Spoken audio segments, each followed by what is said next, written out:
आज 6 दिसंबर है और आज बाबा साहब डॉक्टर भीमराव अंबेडकर जी का महापरिनिर्वाण दिवस है। और ये हम बहुत ही दुख की बात है और एक दुख की घड़ी है। इसमें हम दुख के साथ ये कहना चाहते हैं कि जो भी मेरे भाई आज इस दिवस में यहाँ शामिल हुए हैं, इन सब का धन्यवाद। और दूसरी बात ये कि बाबा साहब के जो हम बच्चे हैं, जो अनुयायी हैं, ये सच है कि जो मेरे जन्मदाता है वो मेरे माता पिता हैं।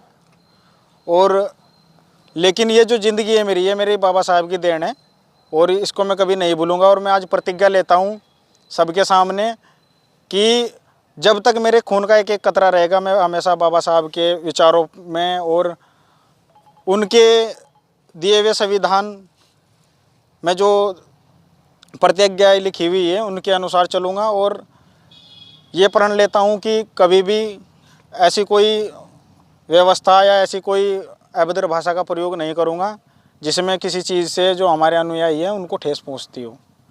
और आज हम इकट्ठा हुए हैं जितने भी हैं यहाँ पे बाबा साहब के महापरिनिर्वाण दिवस पर, और पत्रकार बंधुओं का भी धन्यवाद करते हुए इस दुख की घड़ी में हम ज़्यादा कुछ बोल तो सकते नहीं है, लेकिन आज मन बहुत दुखी है। आज ही के दिन हमारे बाबा साहब हमें छोड़कर चले गए थे, लेकिन वो ये कहकर गए थे कि मेरे समाज के लोगों, ये मत समझना कि मैं आप लोगों को छोड़कर चला गया हूँ। जब तक संविधान आप लोगों के पास है, जब तक संविधान जिंदा है, ये समझ लेना कि मैं तुम्हारे बीच में ही जिंदा हूँ।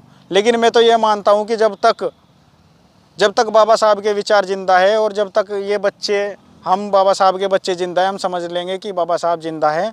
और आज इस महापरिनिर्वाण दिवस पर बहुत ही अभावक होते हुए मैं ये बात कह रहा हूँ। इसी के साथ धन्यवाद। मैं यही मैसेज देना चाहूँगा अपने समाज के लोगों को कि हे मेरे समाज के लोगों, जागो और समझो, चलो उस शिक्षा की ओर जिसको ग्रहण करके बाबा साहब ने आज हमें जीवन दान दिया है। मैं कहना चाहूँगा अपने समाज के लोगों को कि अगर ज़िंदा हो तो ज़िंदा नज़र आना भी ज़रूरी है, नहीं तो ज़िंदा रहने का कोई फ़ायदा नहीं है। और आज हमारे समाज के जितने भी लोग, कुछ लोग बाहर भी गए, जो हमारे बच्चे, जो हमारे भाई यहाँ पे है, वो अच्छे से यहाँ पे खड़े हैं और वो समाज में बहुत जागरूक भी है।